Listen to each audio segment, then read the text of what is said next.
they actually cooked.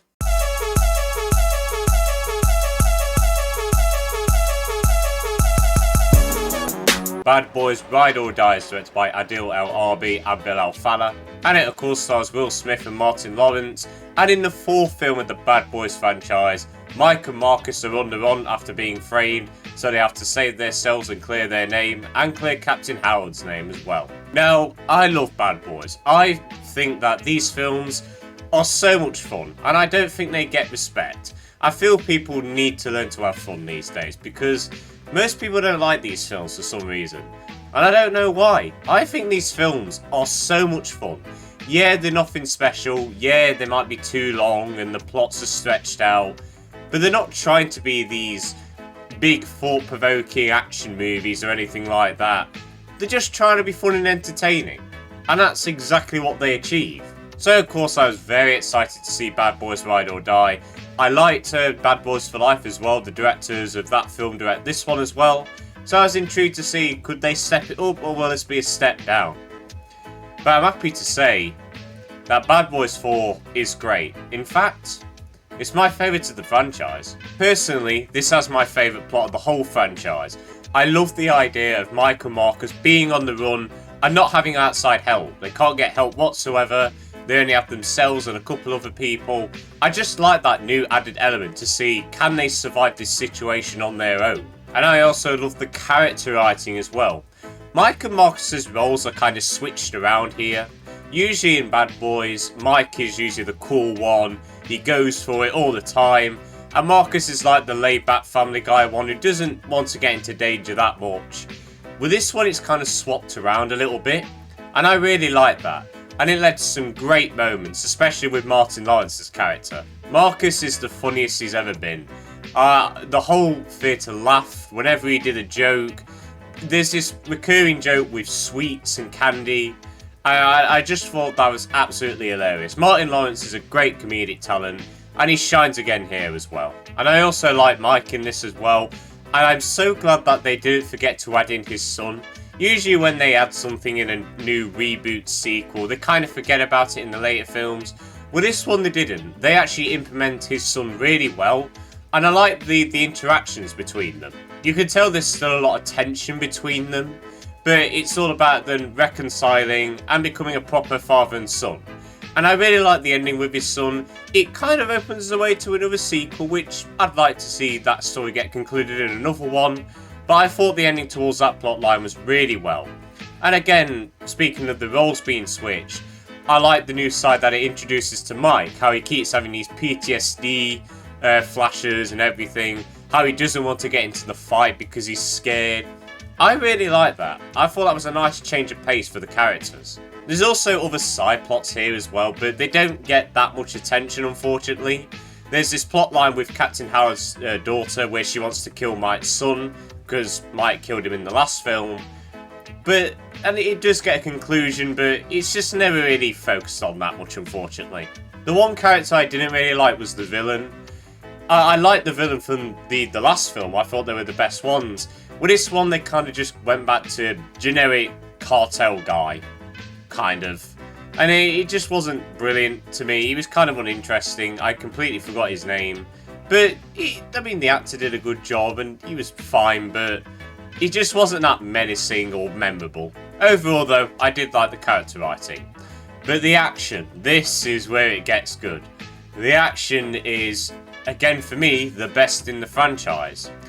I love the way these directors direct action. They try to get so creative, down and dirty with it. It reminded me of Michael Bay in most scenes, but I think what's great about these directors is that they want to keep to the style of Michael Bay, but they also want to put their own spin on it. And I think they did that really well with this film. The shaky cam is used very well. And some of the more interesting moments, such as a POV shot where it spins around, follows a gun, and then we're in the perspective of Mike and then we're in the perspective of Marcus as well. It reminded me of that Doom scene of the POV shot of that, but just way more cooler. That was easily an amazing scene. Also, they tried to keep to the style of Michael Bay's sweeping shots that he likes to do, but they use like a drone and it's like going all over the place, and you see all like the gunfights. I thought that was just absolutely brilliant. Again, a nice way to put their own spin on Michael Bay's style. Choreography as well, really well done. I love the gunfights, you could tell where everyone is. Hand-to-hand combat performed really nicely as well. It's just really well directed action. Also, there is one action scene in here which put a massive grin on my face, and it had my theatre cheering a little bit. I'm not going to spoil it, but if you've seen the movie, and if you do see the movie, you kind of know what I mean when you see it. That scene was... oh. And also the way the entire film's directed and shot really nicely too. Quieter scenes, again, competent directing, nothing too special. Camera A, camera B, simple edits. That's all you really need, really, for me in a Bad Boys film. But I really did like some of the cinematography. There are some really nice shots here. There's this bit where they're in this neon club. And oh my god, it looked really nice, the way they shot that. And there's this bit in this art gallery thing, with loads of colours. This is a very colourful film, which is quite surprising because I don't really see that with Bad Boys. With this, they tried to provide a lot of colour, and I really like that. And the music was a big step up from the third films. I do think the third film didn't have that great of a soundtrack. With this one, there are some bangers in here. Of course, you got the Bad Boys theme song, and the other themes for them as well. Plus, licensed songs were pretty good too. So yeah, music was pretty solid here. And finally, the performances are all really strong. I don't think I need to mention this, but I'm going to anyway. Martin Lawrence and Will Smith have flawless chemistry. They work so well together, it's kind of a staple at this point. And I think the other actors, such as the person who played the villain and the side cops and everything like that, they all did a pretty good job too, even though their performances were just nothing special. Also, I'm going to struggle to say this guy's name, but I believe it's pronounced Johan Gruffus, or something like that. I apologise if I said that wrong. But he played Mr. Fantastic in those Tim Story Fantastic Four movies. And oh my god, I thought this guy retired or just didn't want to be in movies anymore. Like, this guy shocked me when I saw him, like, wait, Mr. Fantastic, what are you doing here? It was just nice to see him, really. I just want to mention that. So in conclusion, Bad Boys Ride or Die is my favourite of the franchise. It's got everything that you want from a Bad Boys movie. Will Smith and Martin Lawrence having amazing chemistry, brilliantly directed and choreographed action, great practical stunts in there as well, hilarious moments, brilliant cinematography, amazing performances. This is a bad boy movie from heaven.